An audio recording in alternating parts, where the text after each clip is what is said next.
Good evening, FullSizeBronco.com.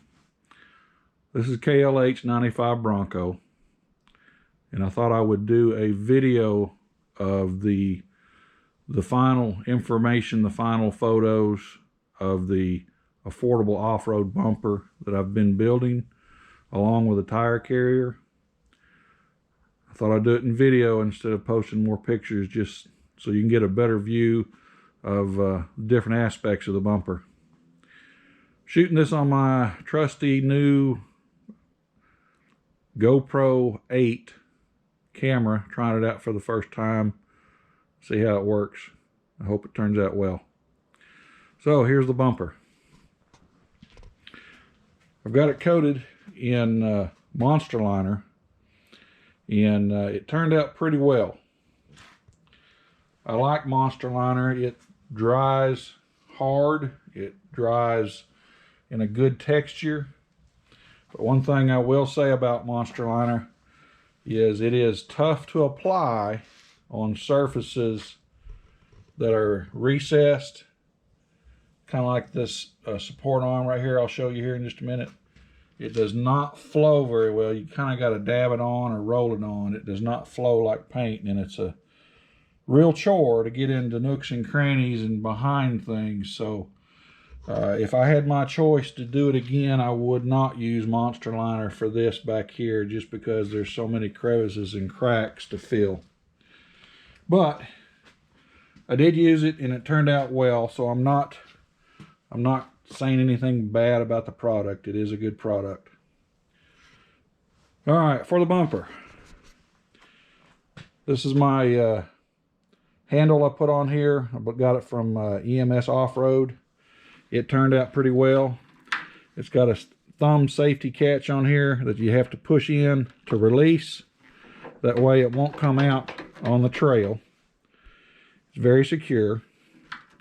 It latches over here like that, and that's how you unbuckle it. Behind it, also from EMS Off-Road, I got a rubber bumper pad for the tire carrier arm to sit on. And it just absorbs shock, keeps metal from clanging together, and it was only like $8. It was pretty good. So I went ahead and got it to put on here. Go ahead and open up the tire carrier and we'll look at the bumper first. Now, in the beginning of the thread that I was posting on Full Size Bronco, if you'll remember, these clevises were just narrow pieces.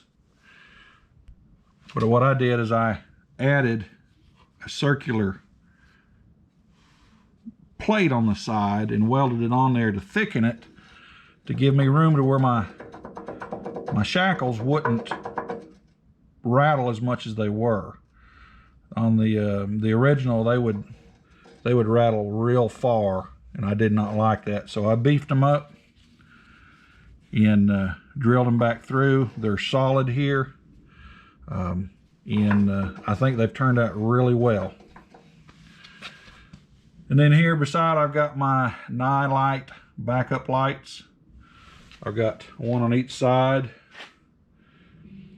I wanted to put them out here, but I couldn't do it because on the inside of the bumper I had to put that C-channel to support the weight of the tire carrier, so I had to move them in a little bit. But it's turned out pretty well, and it looks good and it works good. Then I've got two tag light housings that I bought. The factory Ford wiring snips in the back of these just fine, just like they do on the factory tag light covers. I also got my backup camera installed here. And over here, I put the trailer wiring harness connector. It's here. I wanted it out here somewhere, but because of the lights going here on the sides and the tag lights here, I didn't have anywhere else to put it except underneath. And I don't like that because I've already ripped one off when it was underneath. So I decided to put it here on the side, and I think it'll work just as fine where it was, because I just like this side over here, I had a big blank area, might as well use it. So that's why I put the trailer connector there. So as far as the bumper, that's pretty much it. Now we'll look at the tire carrier. From my earlier post, you could see how I built it and everything, but this is what it looks like when it's opened. I get to my fuel cans here. These are the Rotopax fuel cans. I really like them. They're 2.5 gallons each. So for the both, I've got 5 gallons. Like most off-road carriers have a 5-gallon jerry can. I've got 2 that makes the 5 gallons, but they're behind my tire.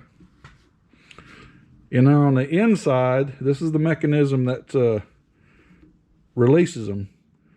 They're on the inside of the tire carrier to help deter theft. So hopefully they'll see them behind the tire here and they won't try to do anything with them. But they are a pretty neat design. You just unscrew the handles here, and when you get them unscrewed, you level them out like that, and they just slide off, and there's a cutout completely through the fuel can where this mount goes. And when they're mounted like this, hang on a minute, there we go. When they're mounted like this, and you got them tightened down, the only thing that is touching the fuel can is the mount itself. All around here, it is up off of the tire carrier, so any vibration, it's not going to be rubbing against anything. I like that idea. Up here you can see my bumper for the tire carrier arm. This was actually the bumper off of the factory tire carrier. I just took it off the bottom where it used to strike down here. I just took it off and I added it up here. So when it closes, it'll be resting on this pad here. That way it'll help minimize vibration from the tire carrier arm as I'm running down the trail. And then we have the back of the tire carrier, or the tire arm. This right here, it's got my lug nuts, back of the tire. Then let me go around the front. Well, first let me show you this. I also have a pin to keep the tire carrier from closing on me. You just pull up and you push it in, and you can close the tire carrier. But I've also got, I don't know if you can tell in this low light or not, but right here I've got it smoothed up like a ramp, so when I open it, it automatically pulls the pin up and it drops in place and locks it. One thing I will show you, I had to really pay attention to my tolerances, because when I open my tailgate,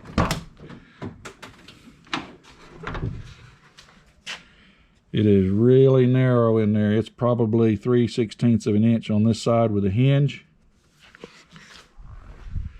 And over on the other side, it's about the same back here.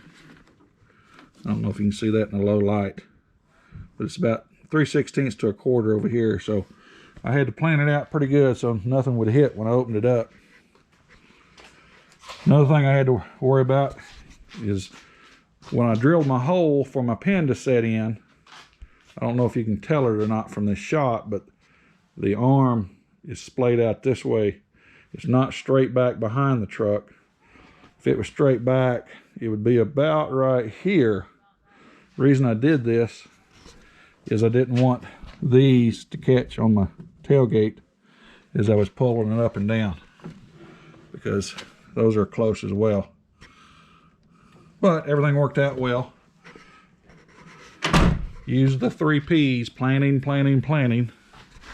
I learned my lesson on some earlier stuff. So let me close this.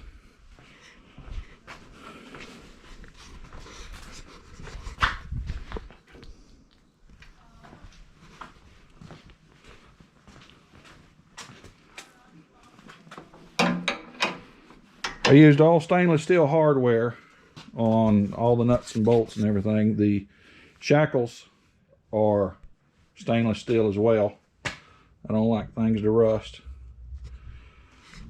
One thing I haven't showed you yet is the high lift jack. I put it under the tire.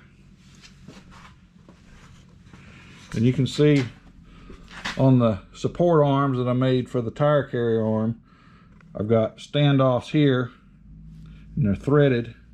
I've got some 1/2 inch by 13 thread stainless steel rod that the high lift jack slides onto.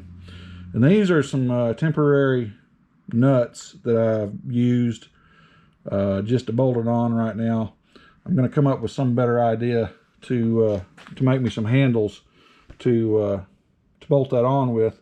Right now I have to use vice grips to tighten these down and loosen them up, but I am going to get me some better handles to screw down, either a wheel type or a handle type to lock those down. And once I do that, I'm going to drill through this bolt here and put me a lock on here so nobody can steal my high lift jack.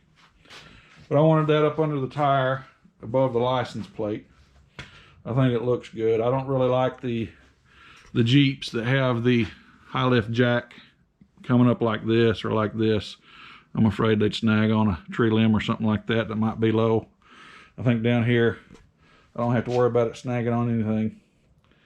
But one last thing, I asked everybody if they could tell me what this was.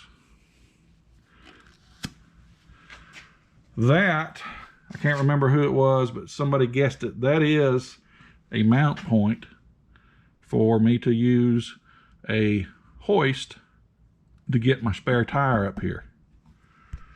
The first time I put this spare tire on these lug nuts up here and bolted it down, I hurt my back.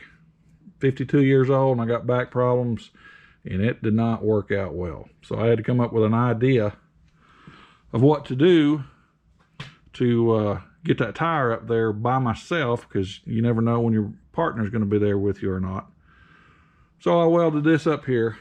Originally it was painted with the Monster Liner, but I'll show you in just a minute. My hoist mechanism did not have enough clearance. It slips down over the top. It did not have enough clearance for the Monster Liner to be on the outside of it. So I had to cut it all off. And to protect it, to keep it from rusting, you probably can see I've got a light film of grease on it.